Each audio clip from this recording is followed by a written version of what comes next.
Mais si vous dormez et que moi j'apprends que toi tu dors, je vais dire frère un tel dort après j'arrête de prêcher. Toute la réunion va tomber sur ta tête. Même si c'est maintenant la minute que je suis là. Si quelqu'un dort, vous qui arrêtez prédication à cause de toi. Parce qu'on doit quand même savoir que depuis la maison, je suis en train de partir à l'église. Et alors, ça marche? Voilà. Alors, qu'est-ce qui arrive? Il a engagé les premiers ouvriers en leur promettant un salaire de 1 denier par jour. Il sort. Quelques heures après, les premiers ont déjà amorcé le travail. Ils sont déjà en train de travailler. Déjà, mais il vient engager une deuxième équipe. Il leur dit, je vous donnerai quelque chose de raisonnable. Ce qui est raisonnable, n'ayez pas peur. Ils sont partis. Et à la 6e heure et à la 9e heure, il vient prendre encore des gens et allez-y. À la 11e heure, la journée s'arrête à 18 heures. Et après 17 heures, on ne pourra plus travailler. Et si on calcule la 11e heure, ça tombe autour de 17 heures. Donc c'est vers cette heure-là, vraiment presque la fin de la journée. C'est là où il ne restait que quelques poussières de temps pour que le travail soit achevé. Et il va prendre encore des ouvriers. Il leur dit, allez-y. Pourquoi vous traînez? Les gens vont travailler. Pourquoi vous n'avez pas travaillé?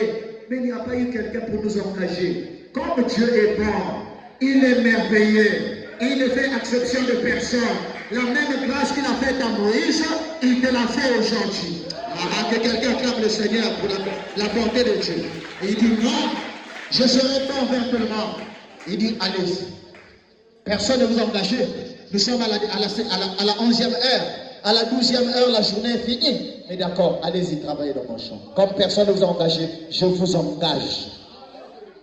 Quand il les engage, ces ouvriers de la 11e heure partent travailler. Et après les maîtres, dès que la journée termine, paf, ils ont travaillé peut-être quelques minutes seulement, peut-être 1 heure seulement, peut-être 1 heure et quelques. Après, il appelle l'intendant de sa maison. Un tel, viens. Appelle les ouvriers, paye les maîtres. Tu commences par les derniers, pas pour terminer par les premiers. Mystère. Si c'était toi l'ouvrier de la première heure, tu vas bouder. Tu es toi l'ouvrier de la deuxième heure, tu seras jaloux. Tu es toi, surtout les cœurs de certains patois que je connais. Timindi. On ne veut pas voir les autres évoluer avec un démon de tribalisme. Ça ne devrait pas exister dans le message. Je veux entendre des amens. J'exige un gros amen. Mais on s'est entendu. Il n'y a qu'un bon rêve. Frère, dans la vie, on doit être un kipiste. Ce n'est pas ton argent. Ce ne sont pas tes bontés. Ce ne sont pas tes grâces. Ce sont les grâces de l'Éternel. Il le donne à qui il le veut. Et il sait pourquoi il le donne à celui-ci. Je veux entendre la main. Il sait pourquoi il fait du bien à tel. Il sait pourquoi il fait du bien à tel autre. Toi, tu es content de toi de ce que Dieu a fait de toi. Toi et moi, on s'est entendu un denier par jour. Si tu n'étais pas d'accord, il fallait refuser. Mais tu as accepté de travailler pour un denier. Que t'importe-t-il si je vais engager quelqu'un que je vais donner ça de denier? Même si vous avez bâti le même travail, ça ne dépend pas. N'est-ce pas? N'est-ce pas? Quand on paye un commercial, un salaire, on ne le paye pas selon la convention en temps normal. C'est vrai qu'il y a des conventions, il y a une convention commerciale, mais on le paye selon sa compétence. Pour le même poste, toi quand tu arrives, on s'entend, je vais te payer 100 000. D'accord, je vais te payer 100 000. Oh non, c'est petit, on passe à 150 000. D'accord, vas-y. Un autre, quand il va arriver, il dit oui. C'est vrai, le travail là, tu penses que tu vas me payer 150 000. Moi, j'exige que tu me payes 400 000. Je vais m'expliquer. Parce que moi, je veux faire ça, ça, ça. Et grâce à mon travail, tu verras, tu auras tel résultat, tel résultat. Si tu me donnes mes 400 000 là, tu vas voir, tu auras tel résultat. À quoi de choisir? Si le gars a besoin de résultats, il va dire non. Toi, le gars de 100 000 là, chez toi, je vais dépenser moins. Mais comme chez toi, je n'ai pas le résultat attendu. Je préfère dépenser plus pour gagner aussi. Est-ce que c'est pas ça? Est-ce que quelqu'un comprend ça? C'est le travail de l'ouvrier de la 11e heure. Vous êtes là? Quelqu'un qui est en train de tout faire avec attention. Mais parce qu'on est sur le le Rédempteur. On est sur Boaz, le type de Christ. Mais d'où vient qu'on commence à parler de Ruth? Et d'où vient qu'on commence à parler des ouvriers de la 11e ère? Oui, je vais anticiper. Ruth que nous parlons là, que nous connaissons là, elle est un type des ouvriers de la 11e. Ah, je veux que quelqu'un dise un amen. Que Dieu bénisse le frère Dimanche. Le frère Branham va nous dire, c'est quoi les ouvriers de la 11e ère? Pourquoi? Regardez, frère Branham dit, Ruth arrive dans le pays. Oh, c'est merveilleux. Dans le pays de Moab, il y avait la période d'ensemencement. Il y avait la période où on devait planter, on devait préparer le sol. Après, on a labouré, après, on a planté. Et frère Branham dit, dans le champ de Boaz, il y avait toujours des ouvriers à chaque époque. Mais Ruth va arriver à quelle époque? Au temps de la moisson. Or, après la moisson, il n'y a plus du travail. Ah, je veux entendre un amen. Après la moisson, on prend les grains et Israël organisait une fête. Oui, ils étaient en train de célébrer la fête autour de ces graines. Ah, quelqu'un disait amen. Et l'Éternel organisera une fête autour de ces graines. Oh, les graines de l'Éternel, soyez bénis. Tous ceux qui ont mis amen sont les graines de l'Éternel. Donc il y avait une période où Dieu avait planté. Mais il avait planté à la Pentecôte. Toi, tu n'étais pas là. Mais il y avait la première équipe qui était là. Les premiers ouvriers qui étaient là, qui ont planté. C'est eux qui devaient travailler pour être unis. Mais Dieu leur a dit, allez vous reposer. Ce n'est pas votre jour. Allez-y attendre. Il a envoyé une onction. Ils sont passés. Ils ont travaillé. Allez vous reposer. Mais au temps de la moisson, je vais susciter un groupe des gens qui vont venir pour faire de la moisson. Et la moisson est grande, mais il y avait peu d'ouvriers. Alors, frère Madame dit, dans la séance de Mérite Madame, il dit, le ministère de Malachie 4, le ministère d'Apocalypse 10, 7 est venu glaner. Tous ceux qui ont été laissés en suspens. Donc, au jour de la Pentecôte, quand les moissonneurs ou quand les semeurs avaient travaillé, les semeurs, ils avaient semé, ils avaient entretenu, ils avaient désherbé, ils avaient arrosé. Et à la fin, c'était le temps d'aller moissonner. Et pendant qu'ils sont allés moissonner, ils étaient en train de moissonner. Mais il y avait une certaine rite. Alléluia. Il y avait une certaine rite qui devait venir. Pas pour moissonner, mais pour glaner derrière les moissonneurs. Ah, je vais entendre un amen. Vous allez remarquer que la Bible, il y a une soeur qui a dit, oh, mais comment le frère l'a peut chanter? C'est une païenne. Elle disait, tu peux lui donner la réponse qui convient. Vous allez me regarder sur votre calmement, si vous vous dites, Dieu, moi je n'arrive pas, ça c'est ton travail. Non, c'est votre travail ici d'expliquer les Écritures aux païens. Mais comment le frère peut chanter? Tu n'as pas encore fini d'écrire sa Bible. Non, c'est pas pendant que tu vas encore écrire une nouvelle Bible. Pour peut-être ne comprenez pas que Dieu est en train de continuer à faire le travail. Donc, quand Dieu était en train d'écrire sa Bible, quand les actes du Saint-Esprit étaient en train de se poser par les saints qui nous ont précédés, Dieu était en train de laisser des témoignages gravés dans la parole que nous lisons comme la Bible. Vous êtes là? Et tout ça a été fait pendant ce temps. Toi et moi, nous n'étions pas là. C'est pourquoi les gens veulent chercher le nom de frère Branham dans la Bible et n'en trouvent pas. Mais ils ne comprennent pas qu'il y a une autre vérité cachée derrière cela. Donc, le travail était fait sans nous. Tout le travail était fait sans Rite. Rite n'était pas encore là. Mais quand Rite arrive, on était déjà en train de moissonner. Dieu était déjà en train de récolter.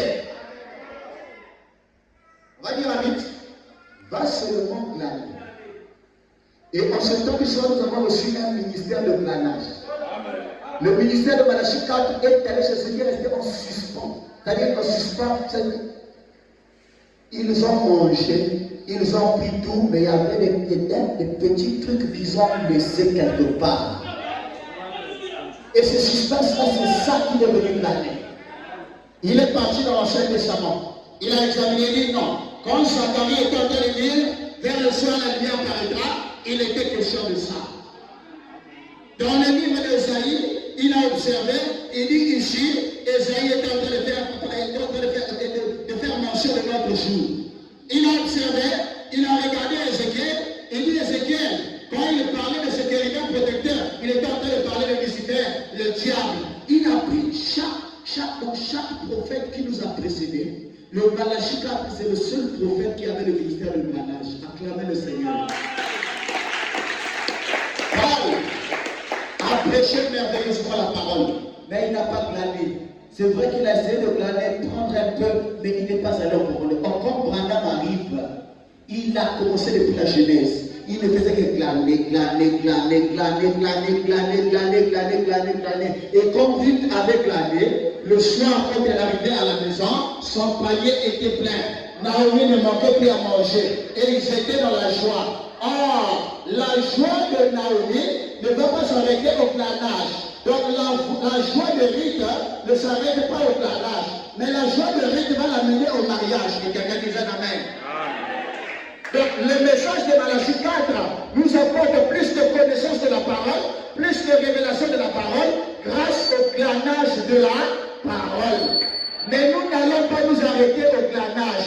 Après avoir glané sur tout le suspense laissé par le moissonneur, il y a une portion qui arrive. C'est le mariage de l'agneau avec l'épouse. Et ce mariage arrive, c'est la grande fête de la paix. Le jour de la paix arrive. Alors, imaginez le mystère.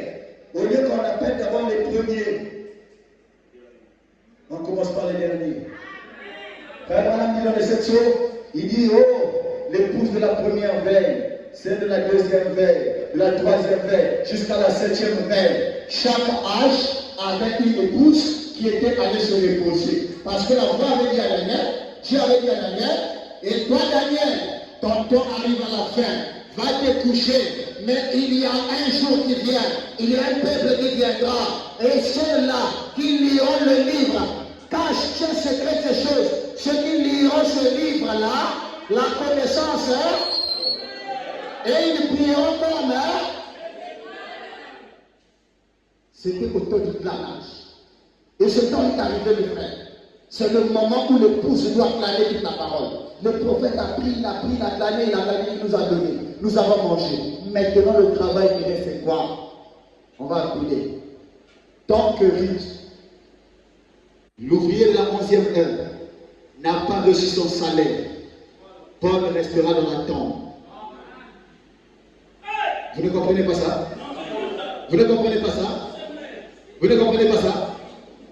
Prenons 1 Thessaloniciens chapitre 4. Nous sommes dans la Bible, n'est-ce pas? On va lire la Bible.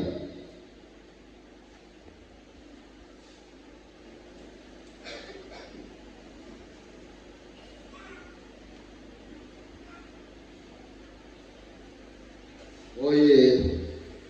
Ok. 1 Thessaloniciens chapitre 4. Au reste, frère, je suis au verset 1, il dit,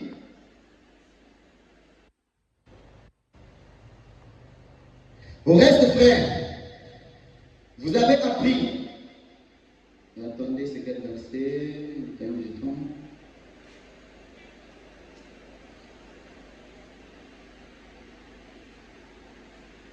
Voilà, verset 13. Il dit, nous ne voulons pas, frère, que vous soyez 1 Thessaloniciens chapitre 4, verset 13. Il dit, nous ne voulons pas, frère, que vous soyez dans l'ignorance au sujet de ceux qui dorment. Ceux qui dorment, c'est quoi? Ceux qui dorment, c'est lesquels? Dans la Bible, il y a un lit. Il y a des gens qui dorment dedans. Oui, les Abraham dorment. Les Noé dorment. Les Moïse dorment. N'est-ce pas? Et la Bible dit, ne soyez pas ignorants au sujet de ceux qui dorment. C'est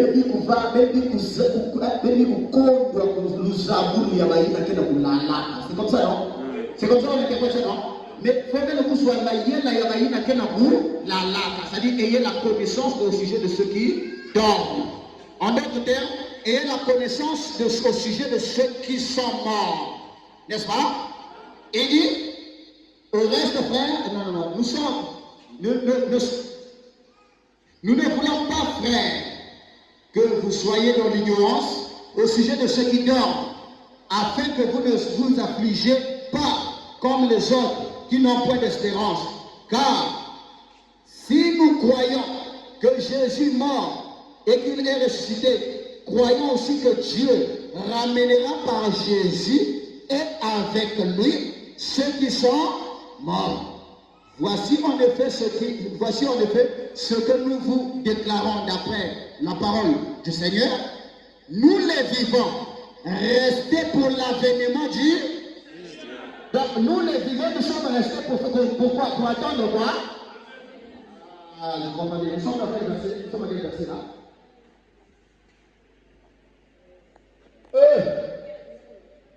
15.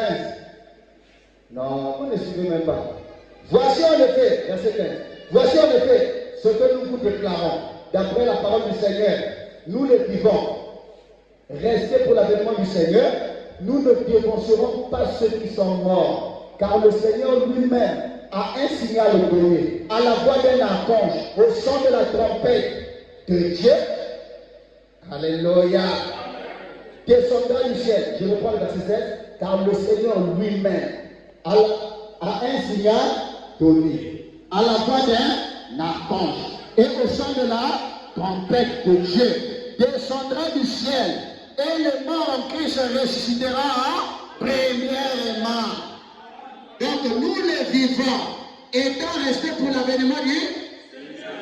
Donc c'est d'abord nous les vivants qui sommes restés pour l'avènement du Seigneur. Nous n'allons pas partir sans les morts.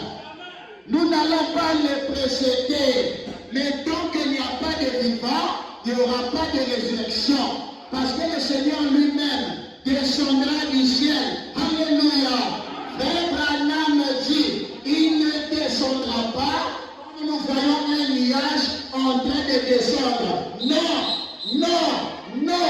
Il est descendu en chair une seule fois. Ah, permettez-moi de le dire. Est-ce que vous pouvez me donner le bon amen? Je vais briser le père. Les gens appellent ça la venue du Seigneur. C'est vrai. Frère Branham dit au moment de cette venue. Mais la seconde venue du Seigneur ne parle que de l'enlèvement. Quand vous entendez, c'est une venue d'accord. C'est un avènement d'accord. Mais quand vous entendez la seconde venue du Seigneur, c'est l'enlèvement. Et cet enlèvement-là, Jésus ne descendra pas comme il était descendu chez les Juifs. C'est pas vrai, c'est pas vrai.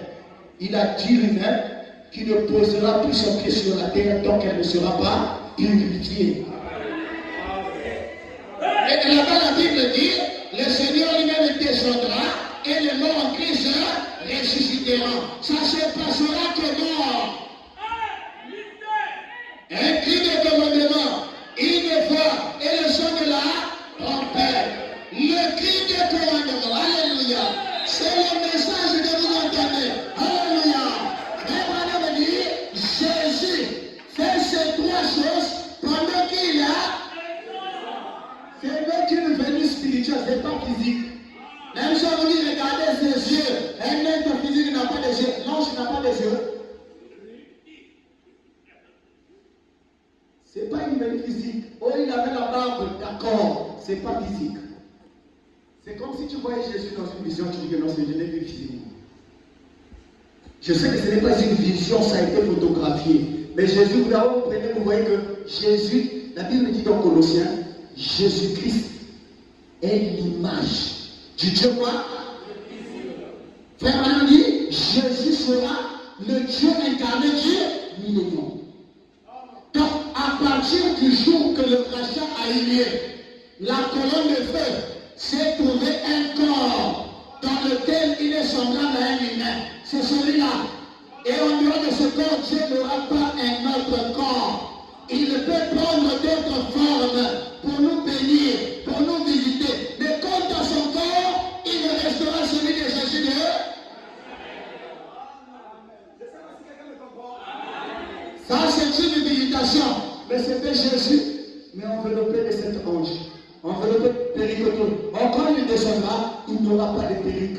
tel qu'il était organisé, c'est tel que nous le verrons. Nous dans un corps glorieux. Et la Bible dit, tel qu'il sera, tel nous aussi nous aurons. Alléluia. Je veux entendre un amen. Et le message de l'heure, donc pendant que Jésus est descendu, mais il fait ces trois choses comment? Pendant que le message de Madame dit, l'ange terrestre était sur la terre, et l'ange céleste était au ciel en train de descendre, et pendant que frère Branham, l'ange terrestre, était en train de prêcher ce message, Jésus était en train de descendre, en train de faire les trois choses. Pendant qu'il descendait, là, c'était la venue spirituelle, c'était encore l'avènement. Mais la venue dont il est question là, c'est l'épouse qui partira. C'est ça la fête du mariage de Ruth.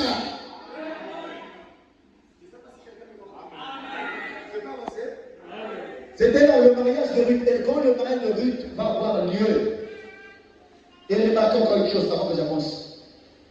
Nous avons dit ici qu'il y avait une femme qui était une prostituée, n'est-ce pas? Et elle s'appelait Rahab. Et Rahab avait de la bienveillance. Prostituée, bordel. Elle a vu des gens qui sont rentrés chez elle brutalement. Elle pensait que c'était des clients. Prostitués. Et pendant que les hommes là sont arrivés, ils ont dit, nous sommes des Israélites. Josué, tu as entendu parler de Josué? Oh oui. Tu as déjà entendu parler du peuple d'Israël? Oh oui. Ils ont commencé à lui exhorter. Frère Branham dit, dans le site, je crois, dit, c'était des jeunes de bande. Ils sont descendus, se sont glissés dans cette maison. Ils lui ont joué la bande de la parole faite chair. Ils lui ont joué la bande pour entendre le Dieu d'Israël. Amen. Quand vous entendez Tepoubo, c'est là que Frère Branham a employé l'expression. Pour la première fois, Frère Branham a utilisé le langage Tepoubo. Ils sont rentrés dans la maison de cette Rahab. Ils lui ont joué la bande. La bande là, c'était quoi? C'était l'exhortation de la parole. Toi qui n'exhortes pas, tu es hors mission. Tu dois exhorter les païens. Et même si ce sont des prostituées, exhorte-les. Mais ne partez pas exhorter pour que la prostituée t'attrape. Mais tu dois aller exhorter pour l'amener à Christ. Oh, je vais entendre un amen. Alors, quand ils sont arrivés, ils ont dit, tu as déjà entendu parler du peuple d'Israël? Oh oui, oui. Tu connais le Dieu de Josué? Je ne connais pas, j'entends parler. Tu connais Josué? Ah, celui qui est en train de conduire le peuple d'Israël, là, le peuple qui avait fait tuer le roi des Amoréens, là. Voilà.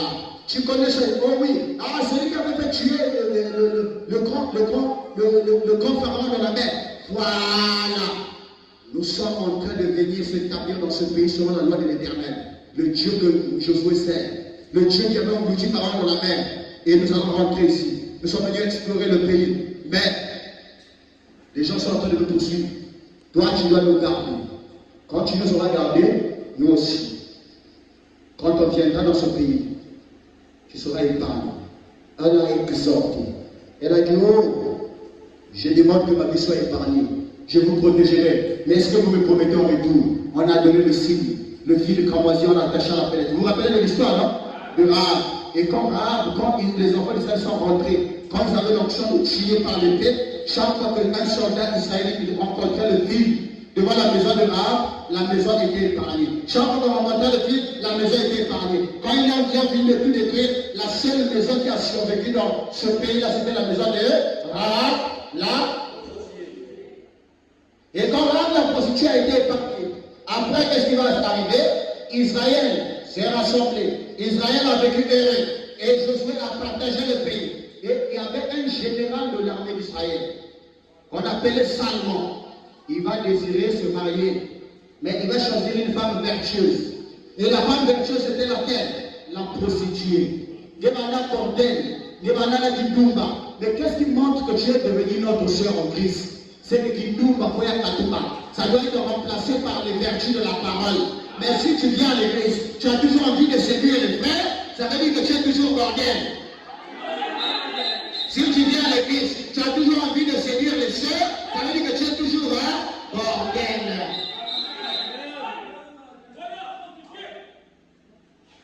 Rahab était bordel, elle était prostituée, mais quand elle est rentrée dans le camp d'Israël, elle a abandonné ses mauvaises façons de faire. Elle s'est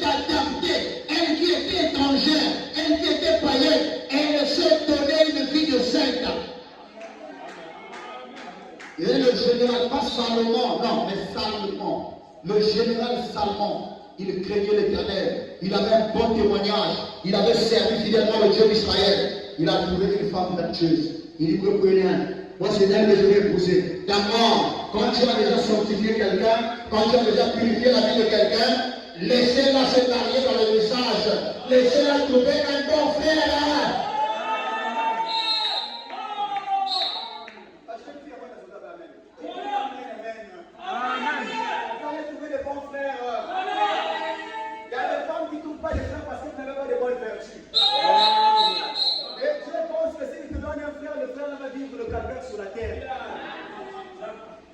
Dites-moi quand même un amen. Mais quand vous êtes une femme très vertueuse, Dieu vous donnera un mari aussi vertueux. Est-ce qu'on peut avancer? Alors, ces Arabes-là, pendant qu'on a partagé le pays, ils ont trouvé une portion de terre. Et là, ils vont travailler. Ils vont travailler. Ils vont travailler. C'est eux qui vont bâtir Jérusalem, Bethléem. Et dans Bethléem, et là, ils ont eu des enfants. Ils ont eu un enfant. Dans leur lignée, ils ont eu un enfant qu'on va appeler Boaz. La maman de Boaz, alléluia, elle n'était même pas israélite, mais elle était moabite. Elle était la prostituée, elle était prosélyte, si je ne me trompe pas. Elle était prosélyte. Et c'est elle qui va donner naissance à Boaz. Mais Boaz est né en Israël. Et son père était israélite. Donc Boaz était un israélite, n'est-ce pas? N'est-ce pas? Mais est-ce que vous suivez la lignée là? Est-ce que vous voyez la généalogie là? Et Boaz là, quand il va épouser maintenant Ruth, or Boaz était un homme un peu avant son âge par rapport à Ruth. Mais je me suis demandé, pourquoi Boaz n'était pas encore marié? Qui attendait-il? Pourquoi il attendait lui? Et pourtant il avait l'argent. Et pourtant il avait la richesse. Mais il était en train d'attendre Ruth. Pourquoi? Jésus. Vous voulez dormir? Vous voulez dormir? J'attends celui qui va dormir. Dormez. Dormez. Je vous suis en train de vous fouiller là. Dormez. Je vais pas. Alors, Ruth, quand Ruth va arriver chez Boaz, vous savez, Ruth, c'est les gens des nations, nous avons vu ça, n'est-ce pas? Et Boaz, c'est le type de Christ, n'est-ce pas? Boaz, c'est le type de Christ. Maintenant, regardez l'image. Je suis attendu. La première saison des âges de l'Église est passée. Le premier prophète est venu avec la parole. Le déluge est passé. Il n'a pas choisi autant de Noé. Il n'a pas choisi autant de Moïse. Pourtant, dans le Moïse, il a opéré des miracles. La colonne de feu avait conduit le peuple. Mais il n'a pas choisi son épouse là. Il les a laissés partir. Des ouvriers, partez. Vous aussi, vous êtes des ouvriers, partez dans mon champ. Vous aussi, vous êtes des ouvriers, partez dans mon champ. Il est venu de faire passer tous les ouvriers, aller travailler dans le champ. Mais à la dernière minute, là est arrivé les ouvriers de la dernière heure, de la 11e heure. Quand cela arrive, Boaz n'a pas pu résister. Il dit c'est le moment de le marier.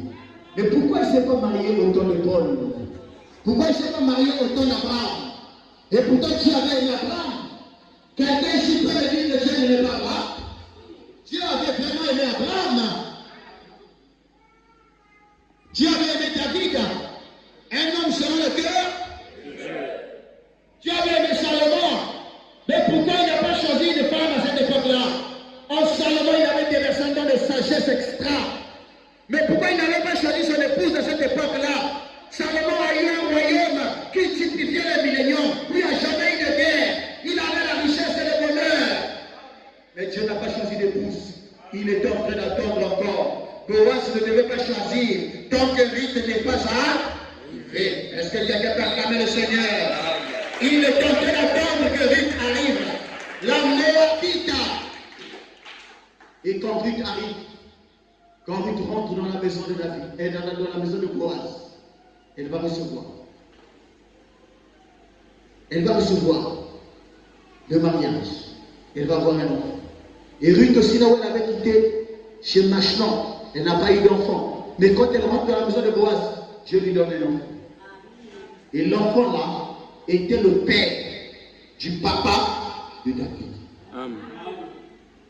Et David était le roi à qui Dieu a dit, je n'abandonnerai pas ton sein, ton rejetant dans le séjour des morts. C'est dans cette même tribu, dans la famille de David, il y a la généalogie de Joseph. Joseph, le mari de Marie. Elle est sortie de cette lignée-là. Je ne sais pas si vous pouvez comprendre. Et vous savez, c'est toujours capital de remarquer. Quand on parle de la généalogie de Joseph, ou de la généalogie de Jésus, on dit que Jésus est le rejetant de David, c'est-à-dire Jésus est le fils de David. Ce n'est pas par rapport à Marie. Pourtant, il n'était même pas l'enfant de Joseph. Mais pourtant, il n'était même pas l'enfant de Joseph. Mais c'est par rapport à Joseph. Je vais vous montrer par là qu'une femme mariée devrait. Ça ne se fait pas. Je n'en connais pas les femmes vraiment attachées à leur mari.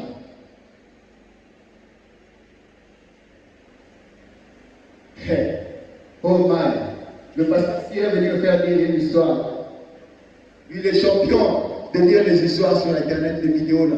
Il dit, pasteur, quand il y a beaucoup des épreuves, parfois il faut rire. C'est recommandé même par la médecine. Il dit, très bien pour toi. Moi, j'aime pas ça.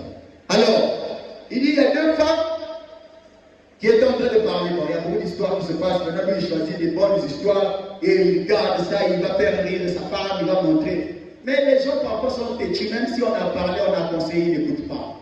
Dans cette histoire, il y avait deux femmes. Je crois que j'ai fait voir ça. Vianney, je crois. Il y avait deux femmes. Et les deux femmes là, il y avait une qui était très mal, donc elle était prête à habiller, mais les ongles, Inda, les tirés, tout ça, elle a mis des beautés de façon exagérée. Alors elle commence à parler. Quand elle parle, elle fait les mains comme ça, donc on a Mizaka comme si c'était un démon qui parlait. Mais je l'ai vu, c'était déçu. Mais quand j'entendais ce qu'elle disait là, j'ai dit la femme là risque de se retrouver au ciel. Parce que si ce qu'elle a dit, elle le dit avec son cœur. C'est ça l'image de la vraie femme qu'on n'arrive pas à retrouver dans le message. Vous savez, disait quoi? Je crois que j'en ai encore dans mon téléphone. J'ai pris ça, j'ai dit, envoie ça dans mon téléphone. Je vais garder ça, je vais faire ça cadeau à quelqu'un que je vais aimer un jour. Hein? Bon, si soeur, il me semble bien, je te donne le cadeau et je te partage la vidéo là. Vous vous moquez de moi. Je vais vous faire rire un peu. Je pense que je ne suis pas rigolo. Hein? Je veux faire. Elle dit, mais attendez, l'égalité de l'homme et la femme, ça quitte où? Non, ce n'est pas normal. C'est une femme éduquée ne peut pas parler de l'égalité de l'homme et la femme. Mais la femme, une cote a été retirée de mon mari pour qu'on puisse me faire moi. Donc je prends plaisir de lui obéir.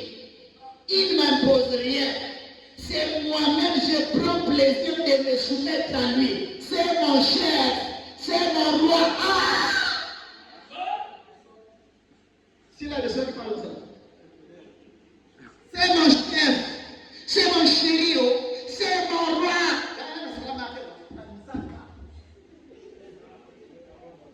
J'ai dit, ah!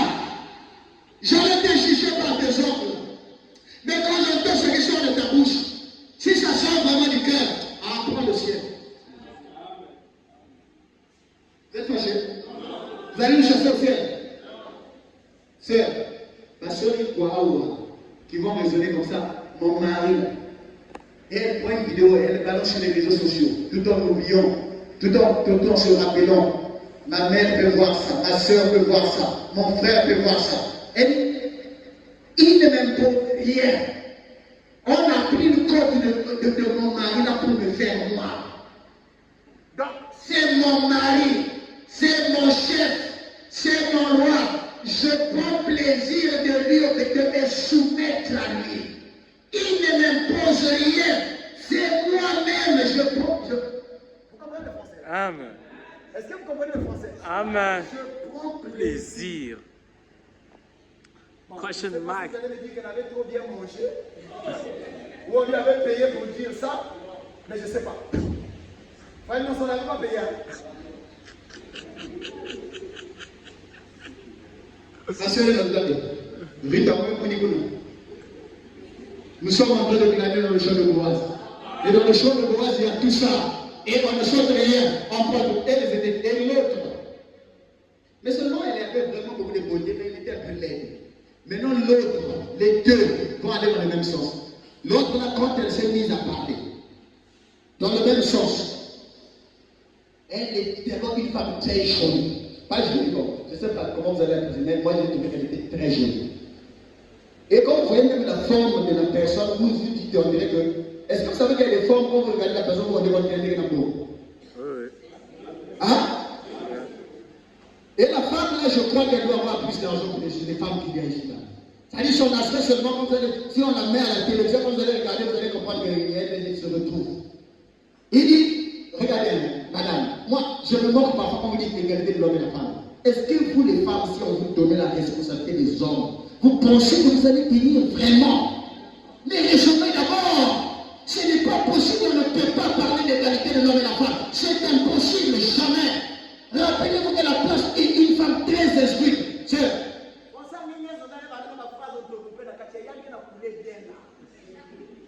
Et puis elle dit Touko. N'a pas ça va que la frère, non c'est vrai. N'a pas ça va que la mongo. Yannick, tu n'as pas vu ça? Bon, je sais que même si vous invitez, venez regarder. Je vous partage dans mon téléphone, allez regarder. Je sais que vous n'allez pas me dire pour ça. Parce que ça donne des émotions.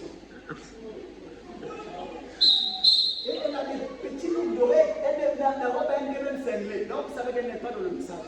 L'autre avait des longs trucs comme ça. Mais je dis, mais c'est pas possible.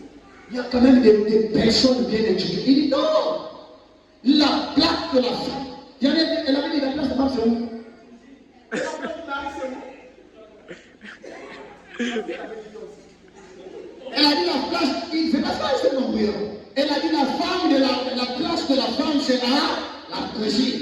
Et la place du mari, c'est de s'asseoir devant la télévision avec la télécommande. C'est lui qui doit diriger. Vraiment, madame, vous pensez que votre mari devrait vous aider de temps en temps? Après, à demander, à solliciter, n'imposez pas, avec solution, avec amour, avec diligence. Vous dites, oh, pas possible. Oh my God, there is a question important. Deux fois projecteur amour. J'allais seulement mettre la vidéo aussi, après moi je sors. Je ne l'ai même pas, parce que reste là, je vais commenter. Je mets seulement la vidéo même à la fin de la prédication. C'est des courtes vidéos seulement. Allez, bon, regardez vous-même. À la fin, donc tu vas te rendre compte que moi, je ne crois pas. Je ne prie pas. Parce que s'il y a un païen des hommes comme ça, c'est-à-dire même si c'était un ange qui venait à la porte du ciel, et toi et la femme là, il n'y a pas de quelqu'un qui m'a répondu. Il n'y a vrai. Vous êtes fâché? Vous êtes fâché? Fais ça sur les secondes, non? Voilà, tu peux continuer. On revient chez lui, on reste là. Le Dieu. Alors, pasteur, venez faire madame, on va dire un peu frère madame. Parce que le pasteur a trop parlé, je préfère que frère madame lui-même parle, qu'il dise quelque chose. Donc, nous retenons que Ruth a eu un enfant, et l'enfant là était le père du papa de David, qu'on appelait Obed. Et Obed a eu un enfant qu'on appelait Isaïe. Isaïe a eu un enfant qu'on appelait David. David est venu Salomon. Salomon est venu Rehoboam, ainsi de suite. Après est venu Joseph. Joseph est venu Jésus. Vous voyez la même idée? Maintenant, quand vous allez voir la généalogie de Jésus là, et au sommet là-bas, il y avait une prostituée appelée Rahab, mais qui avait une vie changée. Et dedans là, vous allez trouver encore une Moabite qu'on appelait Ruth, qui avait pris une bonne décision. Et dedans là, vous allez trouver les David, vous allez trouver ainsi de suite. Vous êtes avec moi? Et pourquoi Jésus était dans cette lignée? Parce qu'il y avait c'était une lignée où il y avait des bons cœurs. Et quelque part, il est en train de montrer qu'il y a quelque chose. C'est vrai, je suis venu prendre des ouvriers dans mon champ, mais c'est vrai, rappelez-vous qu'il y a des gens de nation quelque part que j'ai convoité, que j'ai aidé. Ils ont des bonnes qualités. Je ne terminerai pas mon travail sans les avoir pris pour les ramener ici. Jésus a dit à Pierre, j'ai d'autres brebis. Va seulement vers, j'ai d'autres brebis qui ne sont pas de cette bergerie. Ils sont d'une autre bergerie. Et Pierre a reçu l'ordre d'aller seulement avec les autres apôtres, d'aller seulement vers les brebis perdues de la maison d'Israël. Mais quand Paul est arrivé, il avait mandat d'aller chez les païens pour aller commencer à rassembler les brebis de notre bergerie. Vous êtes là? Thank you, thank you.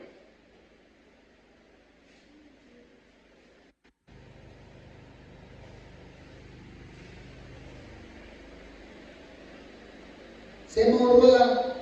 Il ne m'impose rien. Et la manière qu'il s'appelle. Il ne m'impose rien. Je prends plaisir de les soumettre. Oh my God. Oh my God.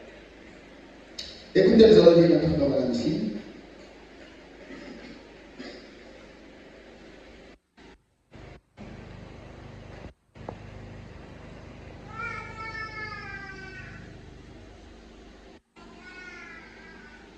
Je prends Apocalypse chapitre 5, le paragraphe 120. Oui, Apocalypse chapitre 5, deuxième partie, paragraphe 120. Écoutez ce qu'il dit, Corona. Il dit, maintenant, notre Boaz, effectivement, achevait l'œuvre au calvaire. Mais avant de revenir pour nous emmener chez lui, il part premièrement à la maison dans Jean 14 pour vous préparer une place. Vous êtes là? Dans Jean 14, vous préparez une place. Gloire! Que vos cœurs ne se troublent point. Si vous croyez en Dieu, croyez aussi en moi. Il y a plusieurs demeures dans la maison de mon Père. Si cela n'était pas, je vous l'aurais dit, mais je vais vous préparer une place, puis je reviendrai pour vous prendre. Vous êtes là? Voyez-vous, Boaz s'est rendu là. Quand il le fait, il s'est rendu là. Il s'est tenu là.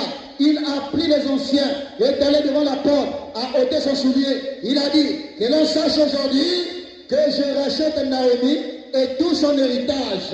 Amen. Amen. Amen.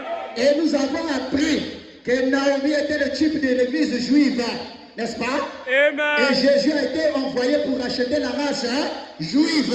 Or, Frère Branham dit, tous les lecteurs de la Bible savent que l'olivier représente Israël, la plante d'olivier, n'est-ce pas? Amen. Quand vous voyez le figuier, qui représente le figuier, l'olivier, ça représente les Juifs. Quand vous voyez les figuiers, Jésus a dit à ses disciples, non? Quand vous voyez ces branches deviennent tendres et même poussées, sachez que le signe est là, n'est-ce pas? Amen. Et Frère Branham dit, tout lecteur de la Bible sache que le figuier là, ou l'olivier là, représente les Juifs. Et nous sommes l'olivier sauvage, c'est comme ça que Frère Branham appelle ça. Nous sommes donc un arbre sauvage qui n'est pas cet olivier là, mais on est venu couper. Donc si l'olivier là-bas, qui représentait les Juifs, avait été coupé, c'est parce qu'on devait aller prendre une autre branche qui était la Moabite. On devait venir greffer ça sur Israël. Pourquoi? Parce que le tronc, cet arbre juif, était lui qui devait être racheté. C'était Naomi qui devait être racheté. Et il fallait que Ruth soit collée avec Naomi. pour que le rachat puisse avoir lieu. Amen. Mais le bénéficiaire du mariage, je vous dis bien, ce n'est pas Naomi. C'est qui? Ruth. Et pourtant, on nous a seulement ajouté, on nous a seulement greffé. Le vrai tronc, c'est le juif lui-même. Les prophètes étaient des juifs. La Bible a été écrite par les juifs. Mais pourquoi nous qu'on a greffé? C'est nous qui trouvons la grâce. C'est un problème de grâce. Amen. Aponingaye, Aligni. Aponi. Dieu m'a choisi. Dieu m'a ramassé. Dieu m'a. Vous êtes avec moi? Amen. Est-ce que quelqu'un peut dire un amen? Amen. Oh, est-ce qu'il y a des gens qui ont été ramassés ici? Amen. Est-ce qu'il y a des gens qui ont été ramassés ici? Non, je ne sens pas que vous avez été ramassés. Vous aviez vraiment été ramassés, ça aurait mis de l'ébullition dans votre cœur. Je peux continuer? Est-ce que je peux continuer? Permettez que je te continue la suite.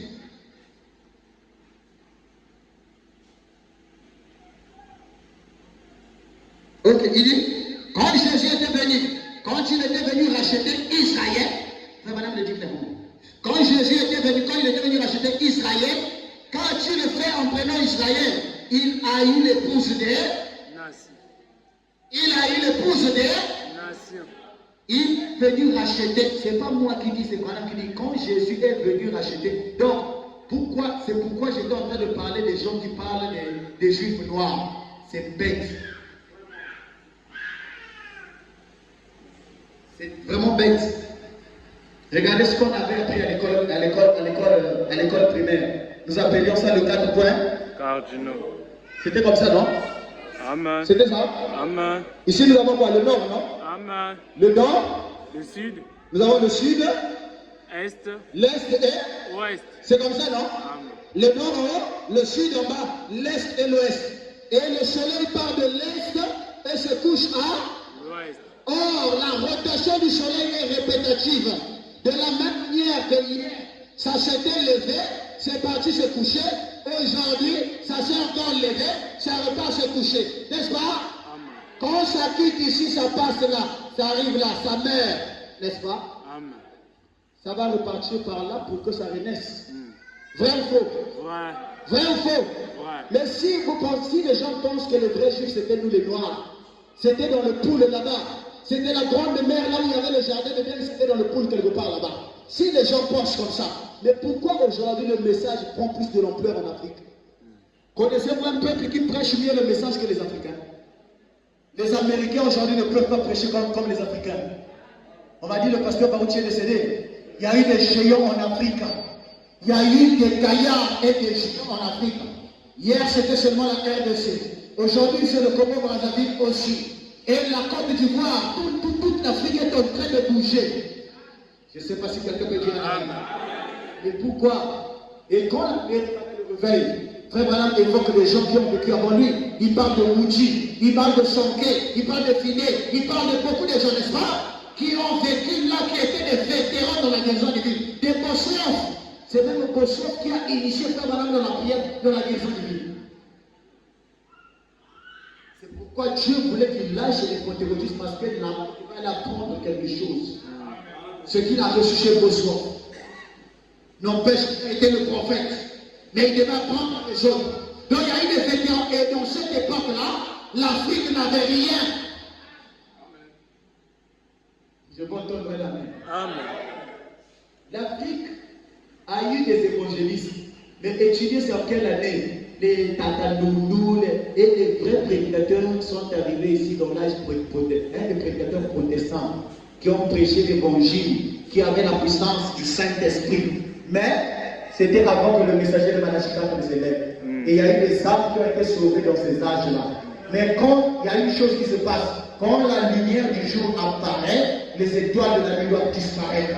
Ils avaient la vraie lumière, ils avaient le vrai Saint-Esprit, ils avaient le vrai réveil. Mais dès que le message de Manachika a foulé ses pieds en Afrique, toutes ces lumières ont été écrasées par la véritable explication qui est le message de l'heure. Je vais entendre la main. Quand le message c'est que les gens d'Afrique, il n'y a pas eu une autre religion qui avait l'esprit. Toutes les autres tables étaient pleines de vomissements. Excusez-moi de dire la vérité. Donc ne pensez pas qu'en dehors du message, il y a les chrétiens. Il n'y en a pas. Je répète, en dehors du message, il n'y a pas de chrétiens quelque part. On a besoin marqué. En dehors, il faut croire que le message, les chrétiens va élevé.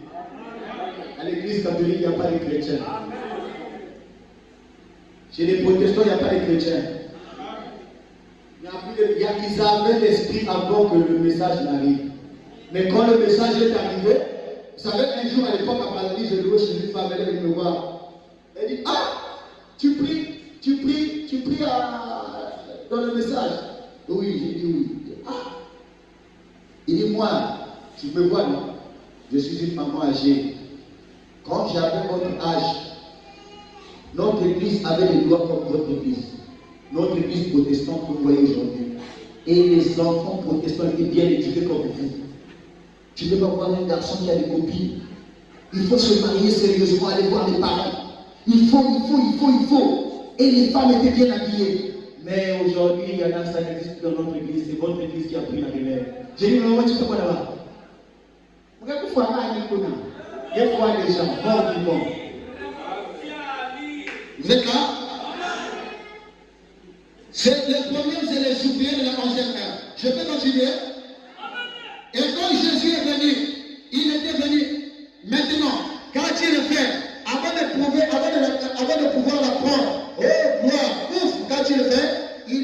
allé à la ferme, je pense qu'il avait tout repeint et qu'il avait mis de nouveaux tapis sur les planchers. Oh là là, il se peut qu'il ait construit une nouvelle maison. Dans notre cas, c'est une nouvelle maison. Branham me dit, vous allez dire, mais il nous a choisis, il nous a ramassés, il nous a pris. Mais pourquoi est-ce qu'il ne nous a pas amenés? Pourquoi il nous fait souffrir? Pourquoi on veut le perdre dans le temps? Frère Branham dit, quand Boaz est allé faire le témoignage public, c'est-à-dire quand Jésus est mort à la croix, pour dire que tout a été accompli. Frère Branham dit, aussitôt il n'a pas dit, il dit non. Il est reparti d'abord à la maison. Il dit, construisez-moi une nouvelle maison. Construisez-moi une nouvelle Maison. Il a dit, amenez-moi la peinture, reprenez-moi toute la. Maison. On a tout amélioré. Il dit, c'est la même chose que Jésus a fait. Pourquoi nous a-t-il laissé? Il a dit, il y a plusieurs demeures dans la maison de mon Père.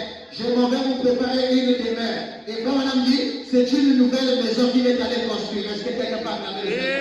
Il est allé construire une nouvelle maison. Afin que toi et moi, nous ayons de la place dans cette maison. Si quelqu'un veut être le maire de la ville, qu'il soit le maire au ciel. Est-ce que vous savez qu'au ciel aussi il y aura des... Est-ce que vous savez qu'au ciel aussi il y aura des responsabilités? Même un prophète sur la terre restera prophète. On n'a jamais enlevé le titre de Samuel quand il était dans la 6e dimension. Vous êtes avec moi? Alléluia. Ne cherchez pas à faire la politique, c'est du diable. Je répète, ne cherchez pas à faire la politique, c'est du diable. Un chrétien ne fait pas la politique. Quand les églises avaient le Saint-Esprit, ils n'autorisaient pas que les membres de l'église puissent aller faire la politique. Frère Branham dit que le diable a des puissances. Et parmi les puissances que le diable utilise, il y a la politique. Parmi les puissances que le diable utilise, il en a 3. Mais la puissance où il met beaucoup d'énergie, c'est dans la politique. C'est grâce à la politique qu'il a combattu l'église. Frère Branham est contre la politique, ce n'est pas le message. Les frères députés, je suis désolé. Les frères maires de la ville, je suis désolé. Les frères ministres, dans quel pays? Le Congo. Je vais vous dire ce matin. Vous allez venir sur ce pays-là. Tu vas le faire. Oh, il y a un pasteur qui ne t'occupe pas de lui, t'occupe-toi de ma parole. Parce que, regardez. Bon, viens là, regarde seulement la façon que toi et moi on est bien. Demain, tu deviens ministre. Tu vas mettre la dîme de beaucoup d'argent là. On fait comment? On va te chasser de l'église parce que tu as mis la dîme. On a eu quel problème? On a eu quel problème? Mais le frère a eu une promotion au boulot. C'est même pas le papa qu'on lui a proposé. Il a mené une grosse dîme. On fait comment? Et c'est le modèle là que vous allez prendre le pasteur Silas a maintenant eu un député chez lui à l'église, il faut aller généraliser. C'est pas la parole. Toi qui vas amener ta tête là-bas, sache que tu vas laisser le message. Oh, je viendrai toujours à l'église. Moi, je ne vais pas suivre mon âme. Tu es en train de faire quoi dans l'assemblée? Tu es en train de bénir ton âme là-bas. Vas-y, bénis. Vous êtes fâché? Je peux continuer. Il est allé nous préparer une place. Il y a plusieurs demeures dans la maison de mon père. Vous êtes là? Je serai avec toi comme j'ai été avec Moïse. Cette grande prostituée Rahab. Vous êtes là? Cette grande prostituée Rahab est devenue une croyante. J'ai pris son histoire ici il n'y a pas longtemps. Après qu'elle est devenue considérée et emmenée dans la foi. À cause de sa foi en Dieu, elle fut emmenée dans la foi israélite. Elle, une prosélyte, elle a fréquenté un général de l'armée ils observez ce que Dieu a fait pour cette femme. Et ils ont eu un déménage. Ils ont déménagé à Bethléem et ils ont eu un fils. Et de ce fils, on l'appelait Boaz. De lui, Boaz, lui a épousé Rita. Et de Rita et Boaz est venu Isaïe. Et Isaïe est venu David. De David est venu Jésus. Alléluia. Amen.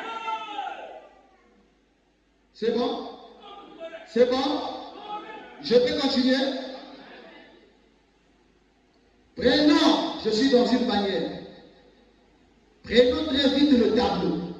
Pendant que nous parcourons cette ligne, si nous le pouvons, remarquez donc, Elle n'a pas voulu, mais elle a continué. Donc, elle n'a pas voulu, mais elle a continué le chemin. Et avez-vous remarqué que Naomi était rentrée à la saison des orges? C'est là qu'on introduit les ouvriers de la 11e heure. Je vais terminer par ça, s'il vous plaît. Suivez. Il me reste une écriture que je vais lire après, nous allons nous arrêter par là. Il dit, Naomi est rentrée à la saison des orges. Juste au bon moment. Vous êtes là? Quand on récoltait l'orge, et Boaz était son parent, rédempteur. Quelqu'un comprend? Amen. Naomi rentre à la saison des orges. Et pas dans n'importe quelle période. Dans la période de la récolte. Et Naomi rentre en amenant derrière un non-juif. Je ne sais pas si quelqu'un comprend. Amen. Je ne sais pas si quelqu'un comprend. Amen. C'était le 6 mai 1946, si je ne me trompe pas. N'est-ce pas? N'est-ce pas? Je vais vous montrer ça dans le message. Nous partons de la Bible et nous faisons l'équilibre avec le message.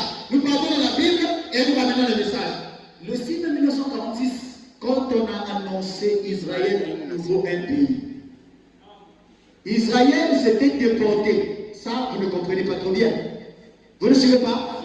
Israël, à cause de la souffrance de leur péché, ils avaient été déportés, éparpillés dans tous les pays du monde. On les a maltraités, on les a fait souffrir. Vous avez vu même le film, non? Vous connaissez l'histoire d'Israël. Mais après cela, Israël était censé retourner dans son pays. Et quand Israël avait peur dans son pays, quand il rentre, on dirait les gens vont s'adormir. Si on peut les prier les dormeurs, il faudrait que je trouve quelqu'un qui va dormir et c'est sur nous qu'on va laisser la suite de la prédication. Alors, vous voyez qu'Israël est en train de rentrer dans sa patrie.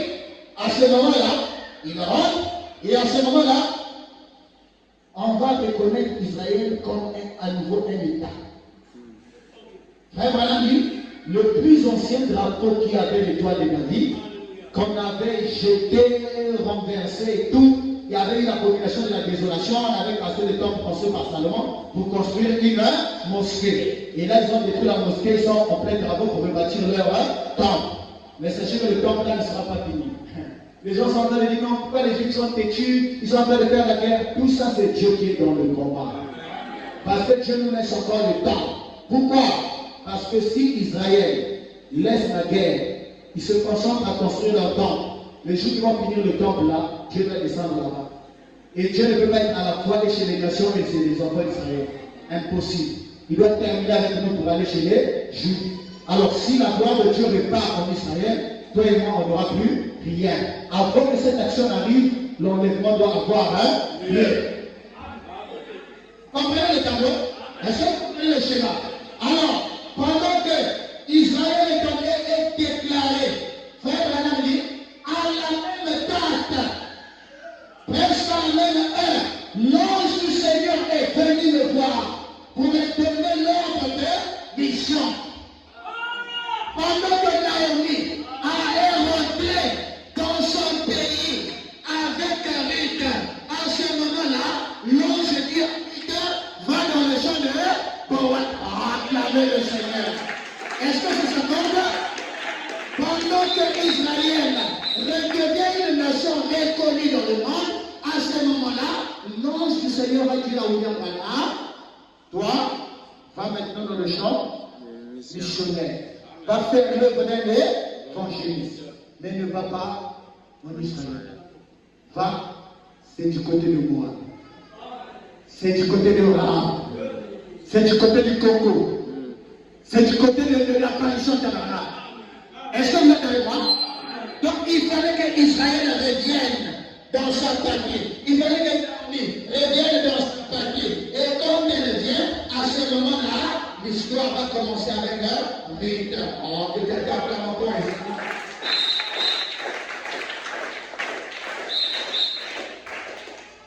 Je peux avancer? Donc, et c'est dans cette période glaneuse est allé dans le champ glané. Un type de l'église de Gentil en train de glaner. C'est vraiment dit. Nous sommes en train de faire quoi hein? Glaner. En train de glaner tout ce qui a été laissé en suspense. C'est l'église de Gentil en train de glaner. Amen. Cueillons juste ce qu'ils peuvent les glaneurs précédés. Oh, ils disent, vous tous, vous n'avez pas la bénédiction de la Pentecôte. Oh, si nous glanons très bien, considérez le maître de la moisson. Quand il a regardé et a vu la petite femme prête à glaner, à cueillir ce qu'elle pouvait, une petite bénédiction ici, une petite bénédiction là, ce qui représentait la vie pour elle, un beau type de l'église d'aujourd'hui. Il a dit au moissonneur, en même temps, de temps en temps, laissez tomber une poignée. Dieu disait toujours à ce prophète, toi Daniel, va te laisse ça pour ceux qui vont venir après toi. Dieu demandait à ceux qui nous avaient précédés de laisser un peu. Boaz avait dit à ses moissonneurs, laissez un peu pour les ouvriers de la 11e heure. Laissez un peu pour les glaneurs. Laissez un peu pour lui. Est-ce que ça va? Amen. Prenons maintenant les ouvriers de la 11e heure. Je ne sais pas si tu peux retrouver ça.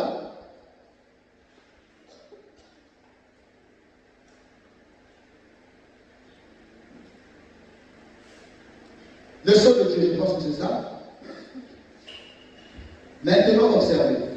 Le sceau de Dieu, sur le paragraphe 276.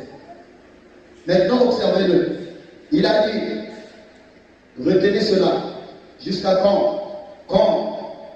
Jusqu'à ce que les ouvriers de la 11e heure puissent entrer. Le dernier appel des gens.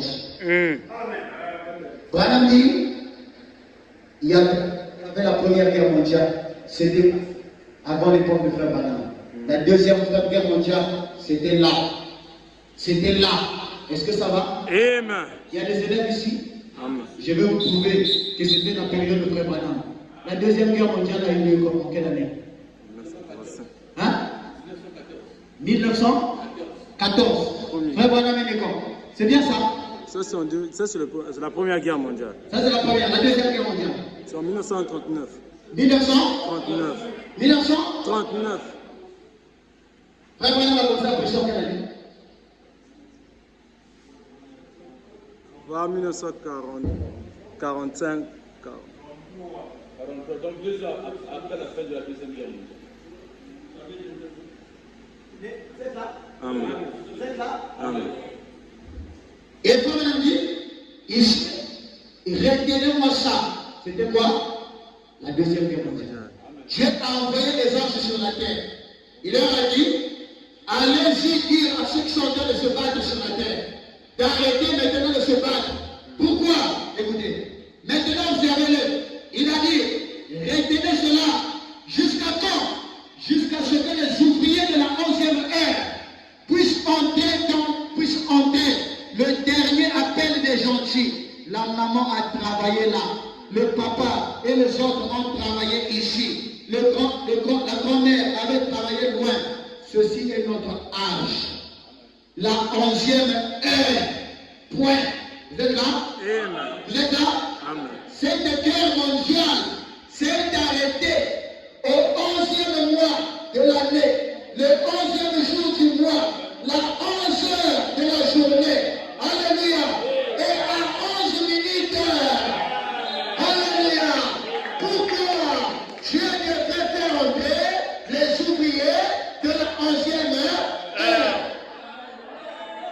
Thank you, thank you. Le 11 novembre, à 11 heures, Branham ajoute 11 minutes. Et comme ça, Branham donne le détail, il dit, ils n'ont pas tous compris. Pour arrêter une guerre, il y a des négociations qui sont conclues. Mais cette fois-là, ils ne sont pas arrivés là parce qu'ils n'arrivaient pas à son temps. Là-bas, ceux de l'Allemagne avaient telle position, ceux de l'Angleterre, ceux de l'Amérique, mais ils n'ont pas compris. Un matin, vers 11 heures, ils étaient surpris. Ceux de tel côté ont arrêté de tirer. Oh, je me sens bien. Ceux de l'autre côté ont arrêté de tirer. Sans négociation. Ceux de l'autre côté ont arrêté de tirer. Celui qui a arrêté dit, oh, mais l'autre on dirait le tir. L'autre dit, oh, on dirait on a arrêté là. Oh, mais oh, la guerre est finie, on dirait. Mais qui t'a dit que la guerre est finie? Branham dit, parce que, alléluia, Maïmi devait rentrer. Et l'ange est allé dire à Branham, vas-y, fais-moi rentrer le dernier appel. Les ouvriers de la 11e heure. Les ouvriers de la 11e heure. Oh, soyez bénis les ouvriers de la 11e heure. Et quelqu'un dira que les ouvriers de la 11e heure, ce sont les Éphésiens 4. D'accord. Branham te dit, je vous fais, vous êtes les messagers de ce message. Aujourd'hui, quand les gens connaissent Branham grâce à toi, est-ce qu'on a vu Branham au Congo? Est-ce que les gens vivent Branham au Congo? Mais par ton comportement, les gens comprennent que tu es dans le message. Par ton comportement, par tes exhortations, les gens découvrent le message. Ah, mon ami, tu es un ouvrier de la 11e heure. Tu es un ouvrier de la 11e heure. Que le Seigneur vous bénisse.